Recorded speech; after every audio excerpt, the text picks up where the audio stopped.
ቤተሰቦቼ እንዴት ናችሁ? ደህና ናችሁ? ከእኔ ጋር እግዚአብሔር ይመስገን። ዘንድሮ የቀለጠው ሰፈር ነው የሚባለው።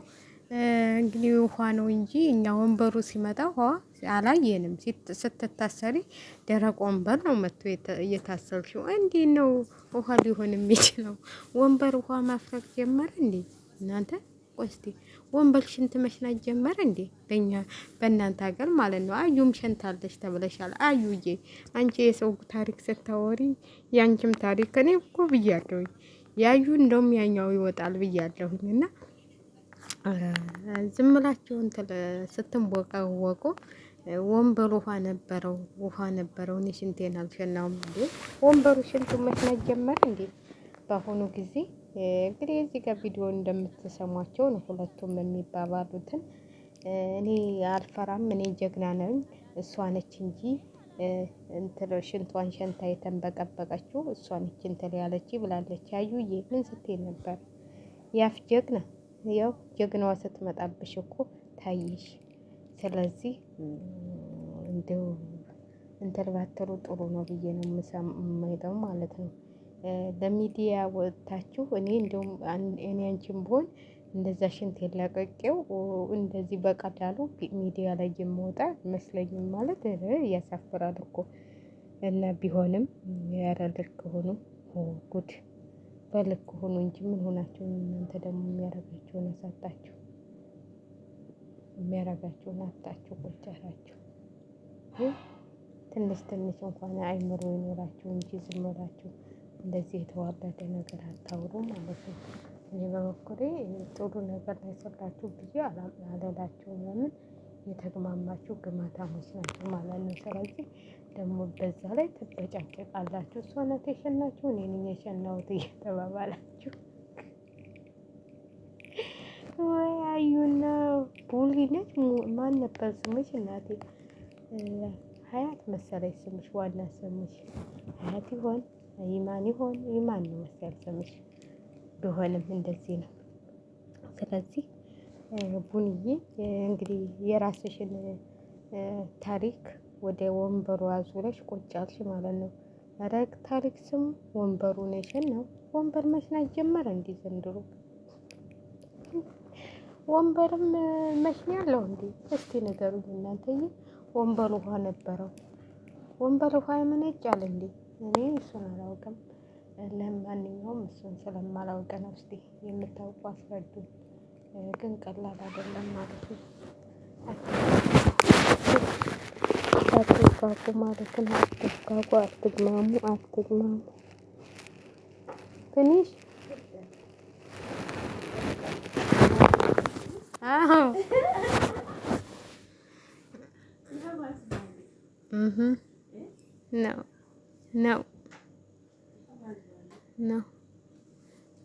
ነው ሲስተር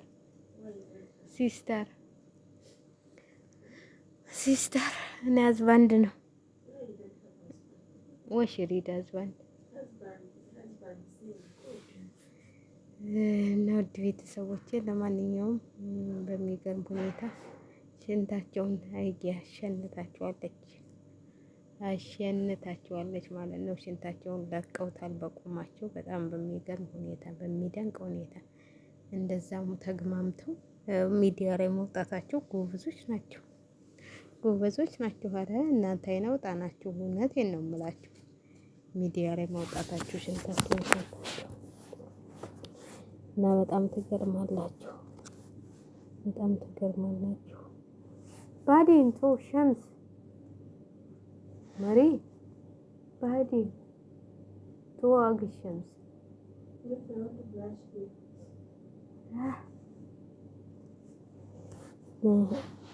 በጣም ይገርማል ማለት ነው። እኔ በበኩሌ በጣም ገርሞኛል።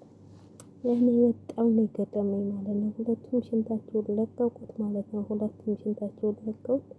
ከዛ በኋላ ደግሞ እኔ አይደለሁም እሷ ናት የሸናቸው። እንግዲህ ያዩን አላየንም። በነገራችን ላይ ተሽና እኛ ያዩን አላየንም ማለት ነው። ማን እንደሸና ያንቺ ነው የታየው። ያየነውን ነው ደግሞ ማውራት የምንችለው። ያላየነውን ነው እንዴ? ያላየነውን እንዴት እናወራለን? ያየነውን የሰማነውን ነው የምናወራው። ለማንኛውም ሽንታም ሁሉ እናንተ ሽንታሞች ሁሉ ሽንታችሁ ሸንታችሁ ደግሞ ተዋርዳችሁ ቁጭ አላችሁ። ተዋርዳችሁ ቁጭ ውርደታሞች። እኔ በጣም ነው ያሳዘናችሁኝም እየቀለላችሁብኝም በዛ ላይ ደግሞ እንትላችሁ ማለት ነው። ወሬያችሁ ሁሉ በጣም የሚያስጠላ።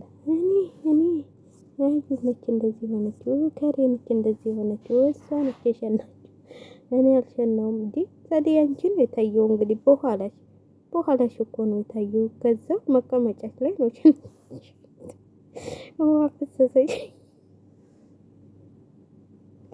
ውሃ ፈሰሰችብኝ እንዳትይ ቆይተች ደግሞ ውሃ ፍሳቤ ነው። ውሃ ይዛ አላየንም እንግዲህ አጣና ይዛ ነው ያየናት።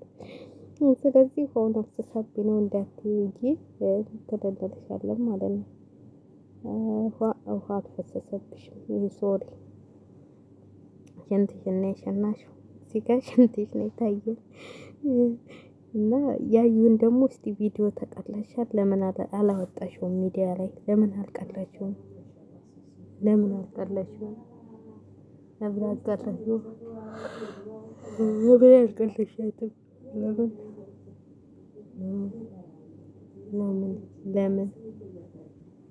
ለምን አላየነውም እኛ ሽንቷን?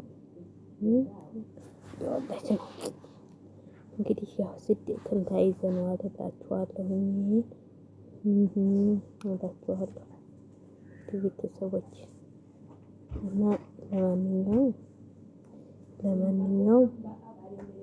ለማንኛውም ብሏል። ለማንኛውም የውሸት እንትን አትስሩ ማለት ነው። ሽንትሽን ሸንተሻል አይተናል። ወንበሩ ሽንቱ አይሸናም አይደል? ውሃም የለውም። ውሃም ምንጭ የለም እዛ አካባቢ። ስለዚህ ውሃ ይኑረው አይኑረው ያይታይ። እንዴት ነው ማስታወቂያ ልትሰሩ ውሃ ወንበር አንጥቶ የሚቀመጡት? ውሃ ወንበር ላይ የምትቀመጡት? ኧረ ያልሆነ ነገር ለብር ተብላ አዩ ትሸጣለች። አዎ አንቺም እኮ ተሸጠሻል። አዩ ብቻ ነች እንዴ? አንቺም እኮ ተሸጠሻል። ለብር ብላ ነው የሚሸጠኝ አልሽ። አዩ ማን? ሁሉንም ሰው አትለቅም። ብር ታገኘች ኢትዮጵያንም ትሸጣታለች። ለነገሩ ከዘራችሁ አይደል እንደ ሀገራችሁን መሸጥ እንኳን ሰው መሸጥ አንደኛ አይደላችሁ እንዴ? እየሸጣችኋት አይደል? ኢትዮጵያን ምን ችግር አለው ደግሞ ለመሸጥ? እየሸጣችሁን አይደል እንዴ? ስለዚህ ከዘራችሁ ስለሆነ ገንዘብ ታገኛችሁ። የገንዘብ ሱስ ስላለባችሁ ትሸጡናላችሁ ማለት ነው። ስለዚህ ትሸጣላችሁ፣ ሁሉንም ኢትዮጵያንም ትሸጧታላችሁ። ገና ትሸጧታላችሁ። እናንተ ጀግኖች ናችሁ። ስለዚህ አዩ በገንዘብ ትሸጠኛለች ምናምን ላልሽው ከዘራችሁ ነው። አንድ ናችሁ፣ ሁላችሁ ትሸጣላችሁ ማለት ነው። ኢትዮጵያንም ልትሸጡት ትችላላችሁ። ስለዚህ የራስሽ ጉዳይ። ተፈለገች ትሽጥሽ። ሽንታችሁን ትሸጣላችሁ። ትላልቅ ሰዎች አይደላችሁ እንዴ? ህጣን ልጅ እንኳን አስተውሎ ነው የሚሸነው። የእናንተ እኮ እየረቀቃ ሽንታሞች። እንዴት ነው ሽንታችሁን የሚሸነው? እንዴት ነው እንዳለ ዝም ብሎ መስራት አለ እንዴ? ጨምራቆች ስነ ስርዓታችሁን ያዙ እንጂ ሽንታችሁን ደግማችሁ እንዳሸኑ። እሺ እኛ ሽንት የሚሸና ሰው አንወድም።